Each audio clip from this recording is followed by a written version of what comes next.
Shalom shalom akunzi b'ikiganiro intahe yubaka nibakwe ridasanzwe n'umunezero gusa kubakira muri kino kiganiro. Uno munsi kandi turafise intahe idasanzwe y'ingene Imana ikiza. Ndi kumwe n'umwigeme Imana yakijije yamukuye aho abana b'abantu batokwibaza ko yovuye. Kaze cyane Anike. Murakoze cyane. Mwakoze kuza muri ino ntahe yubaka. Ego. Ushobora kwidondora kugira ngo baradukurikirana bashobore kumenya Anike ninde? Ego, ku mazina nitwa Anike Ndayishimiye, nkabasengera muri Eglise MINEVAM Kigobe. Anike abahe? Anike aba ku Musaga. Okay, urakoze cyane Anike, wakoze kwitaba buno butumire bwo mu ntahe yubaka. Narumvise yuko Imana yagukijije, waragwaye, uramererwa nabi, wo tugira ku muriri w'intahe udufitiye, ufundurira agakemanyo watuzaniye. Ego, murakoze cyane. Jewe ndi umwana agira gatanu mu bana indwi. Natanguye kugwaragurika ndi umwana mutoya, ariko bakamvuza, baramvuje cyane, abavyeyi baramvuza uko bashoboye. Nahise nk'imyaka 10 niho natanguye kubona ngwaragurika. Ego, imyaka 10 niho natanguye kugwaragurika. Hama barangisha ama examen ino kubera ko simvuka Bujumbura, mvuka ruguru, baramanukana ndagirisha ama examen bagatora ibitandukanye ibyo batoye no munsi mukunda ukwezi sivyo batora. Ego, turahava turahindura umudokter, duhinduye umudokter aravuga ati jiwe ibintu navyo nshobora. Haragera igihe bararondera uwundi umudokter aje avuye hanze w'umushinwa, baravuga yuko yaje, hama ndagenda barangirira ama examen, avuga ati ahubwo umwana agwaye amanere imiti. Rero muri ico gihe abavyeyi ntibabitahuye cyane kubera ko nari muto, ibintu byuko umuntu agwara imitsi ari umwana ntibyari bitahuritse. Ariko baranyandikira imiti myinshi ndayifata mu gihe kitari gito, hama ndabandanya ndakura maze kwigira haruguru. Imiti nta kintu kimwe yigeze gufasha ico gihe cyose? Oya. Haheze nk'imyaka nk'itatu niga 4e mu mwaka wa kane primaire. Ego, hari haheze nk'imyaka nk'itatu bampimye camba paralize. Mbaye paralize muri wose canke igice kimwe? Igice kimwe gutya. Ukuguru kwaragiye, urubavu, ukuboko, umunwa ucurahindukira. Rero ico gihe byari bigoye gutahura kubera byaje mu mwanya muto. Ibyamfasha ari samedi, dimanche nari namaze gukebana. Sinahindukira, sinagira ikintu na kimwe. Candagaruka ino. Ufise imyaka ingahe ugereranije? Nari mfise nk'imyaka nka 13. 14? Ego, 13 canke 14. Ni hari hagati yaho. Hama candagaruka ino ndivuza, ndaja muri Rwakarede biranka, hôpital militaire biranka, bacabanjana muri Prince Jean hari y'abashinwa, bacabanyandikira kine. Kine nayimazemwo amezi 3 n'imisi 18. Uracayibuka imisi 18? Ego, nibuka ko bashira ahantu ku gatanda bagacomeka ivyuma hirya no hino, naca ntangura kurira, ariko nubwo narira nta na kimwe cahinduka. Byarakubabaza cyane? Byarambabaza cyane gose kubera ko ni sinabuja uko sininyagaza, uko banjyamitse nagumuko nyene. Rero ico gihe iyo myaka yose kwanza mu kugira ngo nkire ico gihe sinakize kubera ko ndi muri kine. Kubera ko harageze igihe uburyo burahera mu rugo, ariko nari nakuza atakintu na kimwe tubuze muhira, ariko papa arashora ibintu byose, ibitungwa yari afise kubera wewe ingwara. Kubera jewe arafata ama credit menshi kubera jewe. Haragera igihe kubera ko naba ku mutante yaba mu Nyakabiga, uwo mutante yarakunda gusenga, yari umukatolika, akamantwara muri foyer foyer de charité tukagenda gusenga mu ijoro tukavuga irozari ariko nta na kimwe cahindutse hose. Umunsi umwe umuonkre aca arampamagara ati buriya hariho ahantu nzogenda, yari umuvivante, aca ambwira ati tuzojana gusenga samedi na dimanche. Mbega umubiri uracari paralize? Ego wari ukiri paralize. Ntivyakunda ko niyoza, baranyoza, sinashobora gutora ikintu na kimwe nifashe, byose barabimfasha.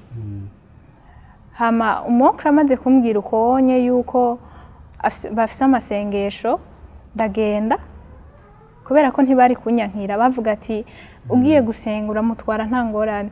Ca ndagenda guhera vendredi, samedi na dimanche. Mwarararayo? Oya, twaragenda tugataha. Rero umunsi kwa gatandatu niho bavuze ngo umunsi wa mbere abayuda baradodoye, umunsi wa kabiri ngo barakingurirwa, hanyuma ngo umunsi wa gatatu baratabagwa. Niryo jambo nibuka bavuze ico gihe.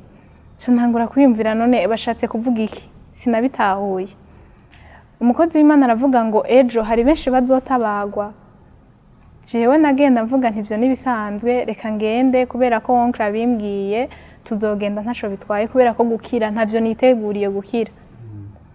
Hama dimanche turagenda, tugiye turasenga, niho umukozi w'Imana hageze ko asengera abagwayi.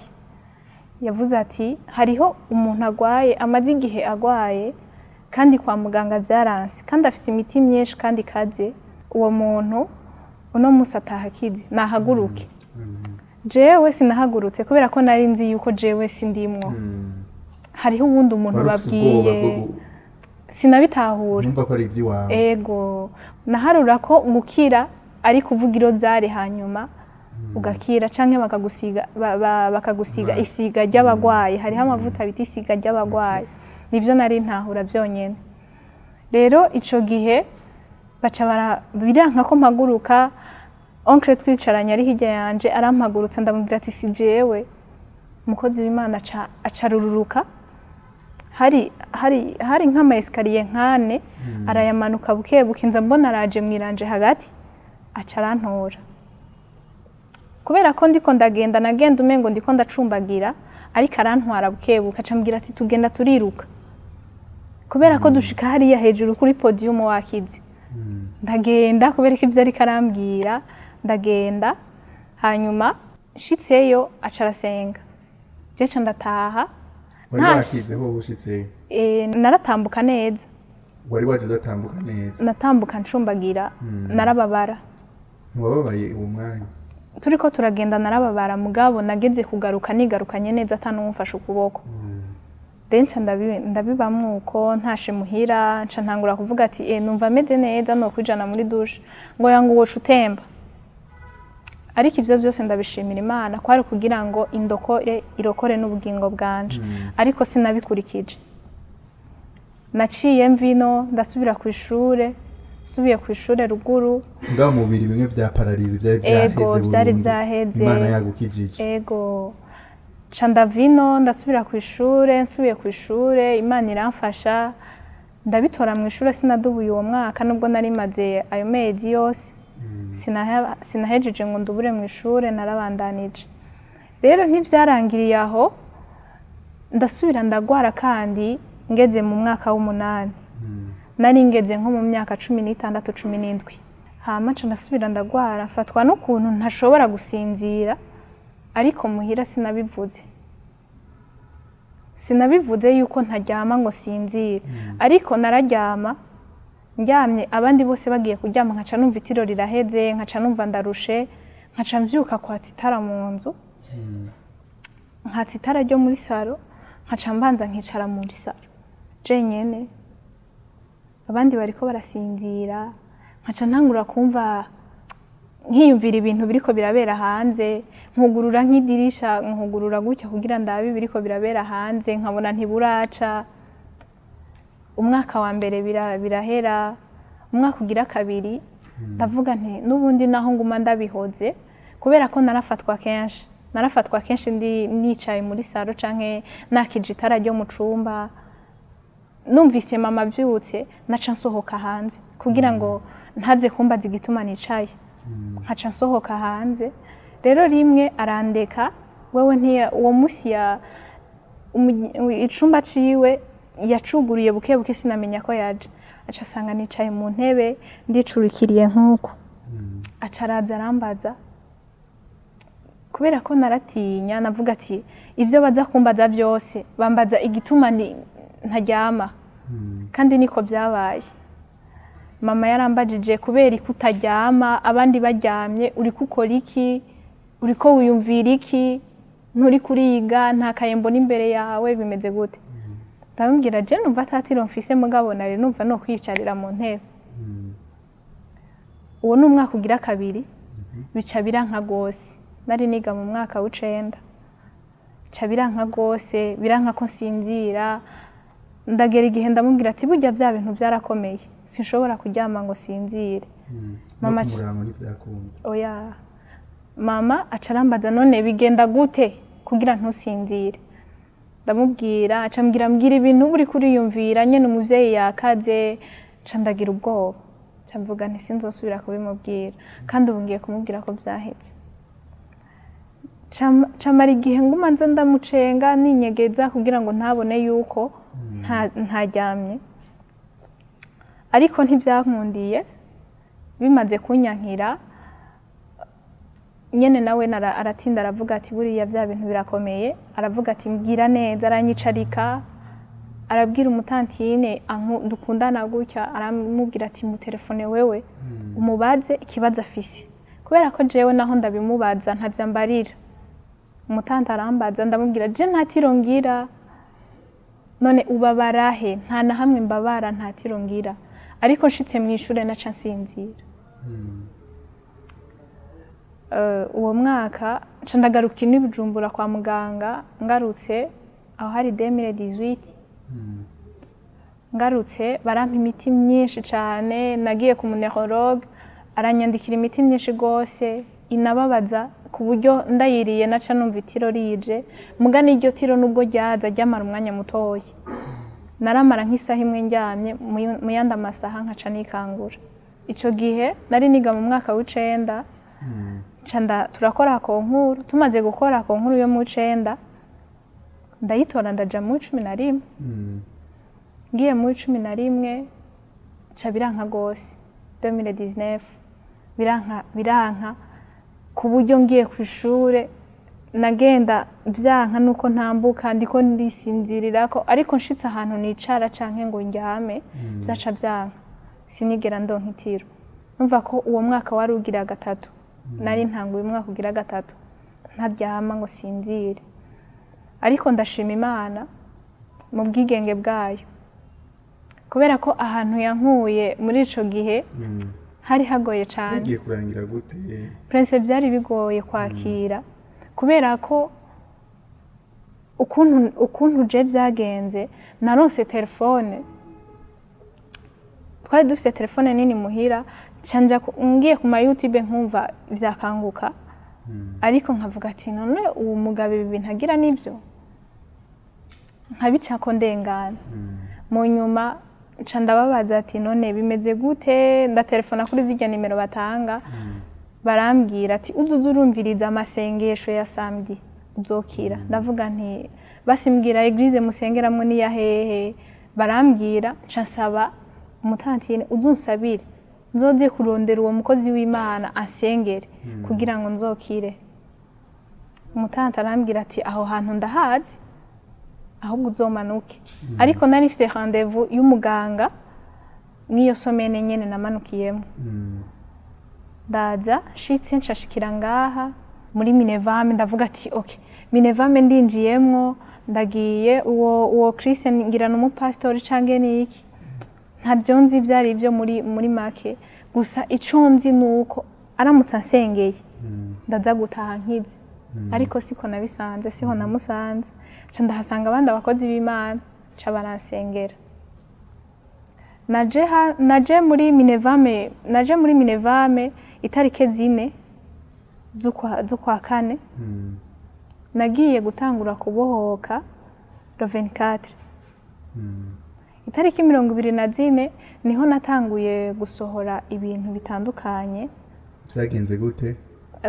Uwo munsi baragusengeye cyane? Ego, bari bamaze iminsi bariko baransengera abakozi b'Imana, hama Imana irigaragaza, haravayo ibintu bitandukanye, havuyeyo navomshije amabuye 31. Bariko baragusengera uradahwa? Ego, nahavuyeyo amabuye 31, ariko ntiyaviriyeyo umunsi umwe. Uwo munsi havuyeyo amabuye 21, uwundi munsi haca havayo 10.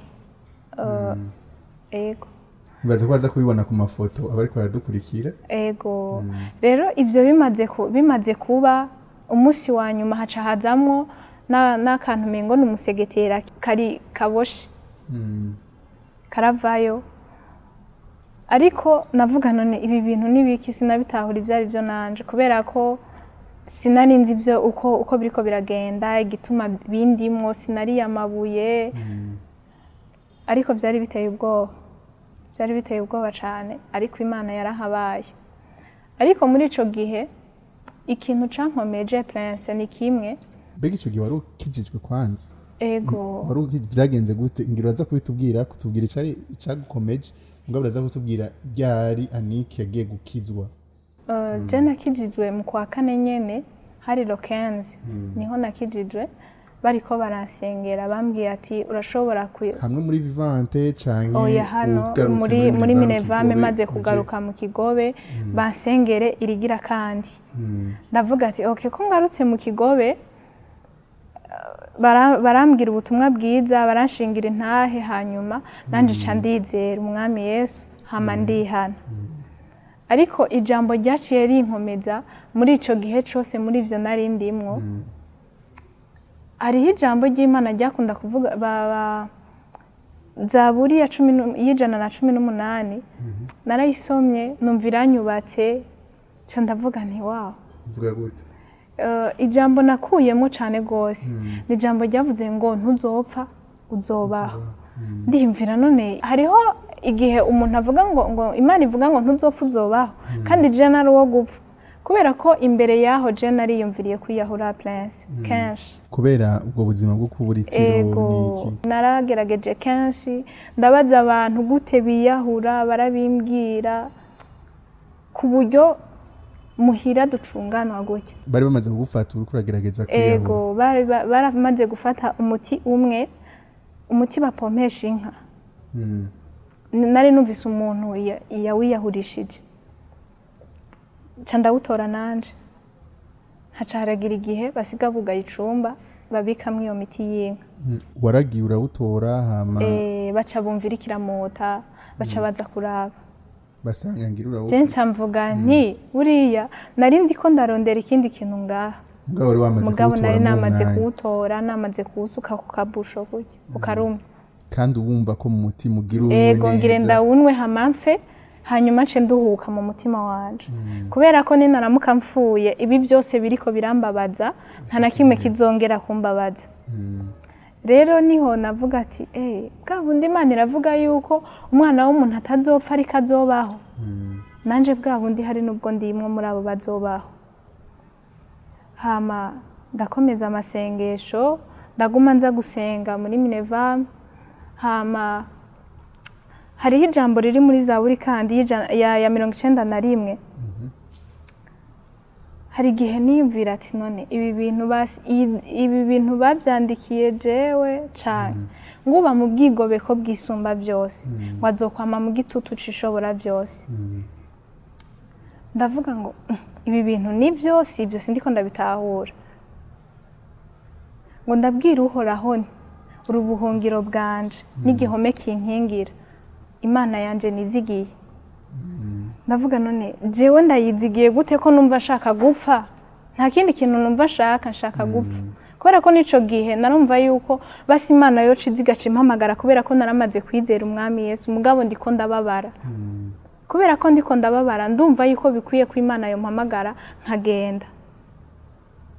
Rero haragera igihe ndiyumvira none kubera iki ibi bintu biriko birambako sindiko ndabitahura neza ariko Imana yarahabaye yarankomeje muri ivyo bihe byose ndavuga ati okay ni sawa uwo mwaka nca ndasubira ku ishure kubera ko bari barambwiye ko ntazosubira ku ishure ngo niga amashure ndayamare ndasubira ku ishure ndiga 2022 nca ndayoberwa mu ishure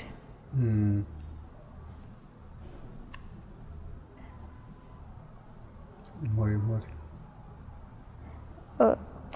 wari umwaka novuga ngo wiga mu kangahe mu 11 nayobewe niga mu 11 ndavuga ati none kubera iki Imana yabyemeye ko mu by'isezeranira harimwo ko nzokwiga amashuri ico gihe amagara yari yameze kumera neza ego nari meze neza nca ndayoberwa mu ishuri ndavuga none ko Imana yanyemereye yasezeraniye ko nzosubira kwiga kubera iki yemeye ko nyoberwa nja kuburanya Imana kubera iki wanyemereye kuyoberwa nube warambuza nkaguma muri burya buzima bwo guheba ishure ko wankijije nkaguma uko nyene ntiza amashuri ariko nca ndonka ijambo ry'Imana ryo muri Yobu bariko barigisha uwo musari Dimanche umukozi w'Imana yari karigisha aca soma muri Yobu numva ingene Yobu yageragejwe arabura abana arabura ivyo yari afise ku buryo naho ku mubiri wiwe nawe ashikirwa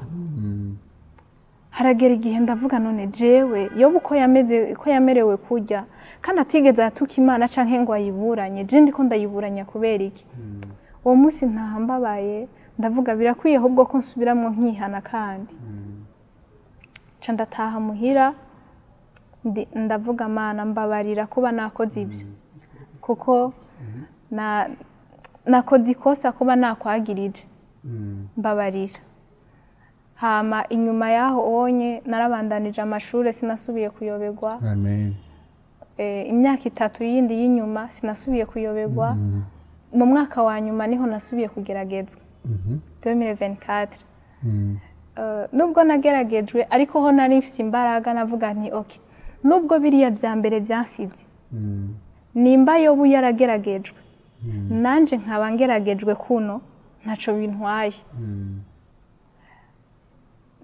naragwaye biranka ko niga hageze gukora ama examen ahugeze muri kaminuza oya mu 13 ego ngeze mu 13 biranse ko niga biranse ko nkora na kimwe hageze gukora ama interrogation nkaca namba ndagwaye kwa kundi kwa mbere canke oya ho nararibwa nyene nararibwa mu nda canke nkumva mu mutwe nyene simeze neza ariko hariho umuntu yigeze kumpamagara arambaza ngo mbega ubunye uriga mu wakangahe warajije amashure ndamubwira ati oya ariko uno mwaka Imana ibishatse nzoyarangiza acambwira ati hari nubwo uwo mwaka uvuga ko uzorangizamwe amashure utazorangiza amashuri ahubwo uzorangiza ubuzima bwawe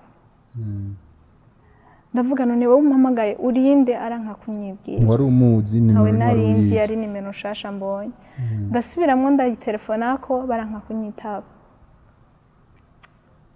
ca ndahindura nimero nanje ndamurondera ku yindi nimero atari yo yantelefonyeko acambwira ati n'umuntu yaradutiye telefone aratelefona ntabwo ari twebwe ni sawa ntaco bitwaye ariko nca numva nyene umengo ntaco bitwaye nyene nca ntangura kugwara ndababara ndaremba ariko aho hose bakambwira dusubire kwa muganga tugirisha ama examen ndabwira abavyeyi ati je nta kwa muganga ashobora kugenda umuganga wanje ndamufise kuko ndamugendana nca bambwira ninde bambwira ni Imana yanje kubera ko nzosenga kuko niho nakiriye n'ubwa mbere n'ubu nzokira amen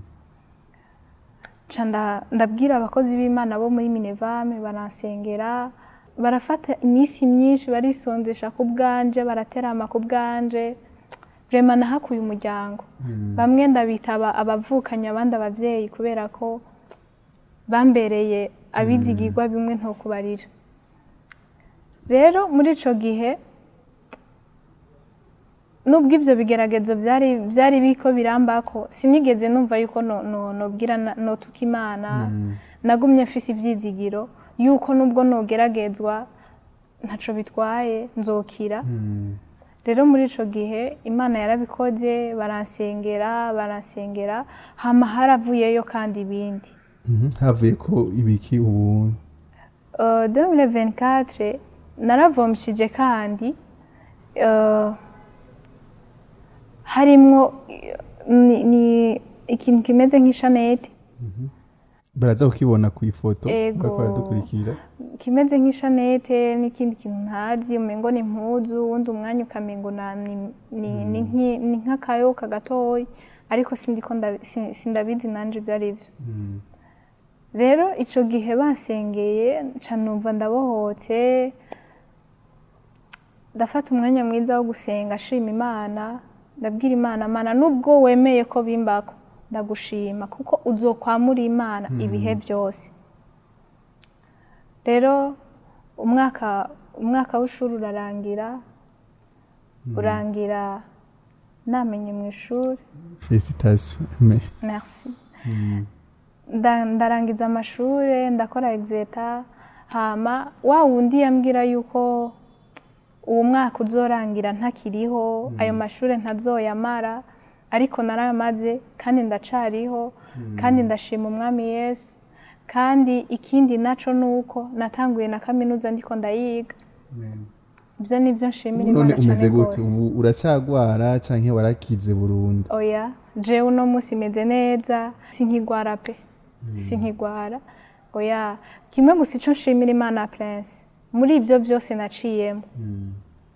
Imana yaranyigishije jewe yaranyigishije ubwiwanje guca bugufi kubera ko ico gihe nabayeho nta abagenzi banje barampevye barampeba bose sigara ndumwe ku buryo hasubira hakagaruka umugenzi wanje umwe akambwira ati none bimeze gute uracariho bimeze gute ariko ndashima Imana muri ico gihe ko yanyigishije cyane yanyigishije guca bugufi inyigisha gusenga inyigisha kwihangana. Mbega hari ico Imana yo barakoze mu muryango iwanyu biciye muri ivyo byose waciyemo bamaze kubona yuko ivy'Imana igukoreye kagukiza ivyo byose izo ngwara zitandukanye twumvise? Ego cyane gose Imana yarakoze igikorwa gikomeye cyane naje numva yuko noshima Imana cyane gose kubera ko umuryango wanje warabohotse. Abavyeyi barakijijwe abo tuvukana barakijijwe hakijijwe abantu muri uwo mwaka hakijijwe abantu barenga 15 mu muryango. Cyanibuka none ko ijambo ry'Imana ritubwira neza yuko umwe wenyene yihanye haba umunezero mwijuru. Nca ntangura kwiyumvira rero mu muryango wacu tubaye turenze 15 mwijuru bimeze gute. Ego hariho ico Imana yakoze. Ego ndaryoherwa cyane niyo ndavyibutse ko ibyo byabaye kubera ko byabaye kubw'umugambi w'Imana. Byabaye kugira ngo umuryango wanje ubohoke naje ubwiwanje mbohoke kuko yaranyigishije yigisha n'umuryango wanje. Urakoze cyane Yannick, ndagushimire cyane ku ntahe uduhaye ikomeye y'ingene Imana ikiza. Wakoze cyane. Murakoze. Shimire namwe bwo ko muradukurikirana mwumvise ko ku Mana nta karabaye ibaho nta ngwara nimwe itokira. Abantu bashobora kukwimbira icobo ariko Imana ikagucira icanzu. Rero rema nimba ugwaye nimba warabuzitiro nta handi ho guhungira atari ku Mana. Kadusenge hamwe kugira ngo Imana igukize. Ni Imana igukiza si abantu bagukiza n'amasengesho, ni Imana igukiza. Data ndagushima ko uri Imana igira neza, kuri Imana y'ubuntu n'urukundo mwami. Ndagushima kuri Jehova Rafa, ndagushima ko wakijije Anik mwami. Ndakweretse umuntu wese ariko yadukurikirana ashobora kuba mwami aremerejwe n'ingwara kanaka, aremerejwe no kubura itiro, aremerejwe n'ikintu kimucinyije kivuye ku mugwanizi. Ndavuze ngo mwami akire mu izina rya Yesu Kristo mwami. Ndahamagaye mwami agakiza kawe kuri uwo muntu mwami. Ndasenga mwami ngo umugenderere mwami. Ndasenga mwami ngo yumve ugutabagwa, yumva amahoro, utasinzira asubire gusinzira. Ndirukanye imigera yose n'ingwara zitandukanye ziri mu mubiri wiwe mu izina rya Yesu Kristo. Ndatuye ubuzima bwa Kristo muri uwo mubiri, ndatuye gutabagwa, ndatuye gutetururwa n'Imana, ndatuye amahoro n'umunezero biva ku Mana mu bugingo bwiwe. Mwami turagushimiye ko wumvise isengesho ryacu Mwami, turagushimiye ko ukijije, turagushimiye ko utabaye, turagushimiye ko kuyamarira Mwami mu miryango, turagushimiye Mwami ko uzanye ivyizigiro bishasha mu miryango Mwami. Reka ishimwe n'ico bikomeze kuba ivyawe, tuvyizeye mu izina rya Yesu Kristo ryera, amen. Wewe wariko uradukurikira ukaba utaravuka ubwa kabiri, hariho inomero canke ukeneye kuganira n'umukozi w'Imana kugira ngo ashishikare kugusengera canke unabwirwe n'ubutumwa bwiza uvuka ubwa kabiri, uyandikire. Hariho abakozi b'Imana biteze kwakira, biteze kukuvugisha, biteze kukubwira amajambo y'Imana agusubiza mu ivyizigiro. Ntiwiyahure, Yesu aragukunda, Yesu aragufise ku mugambi. Imana ibahezagire cyane, tuzosubira mu kiganiro gikurikira.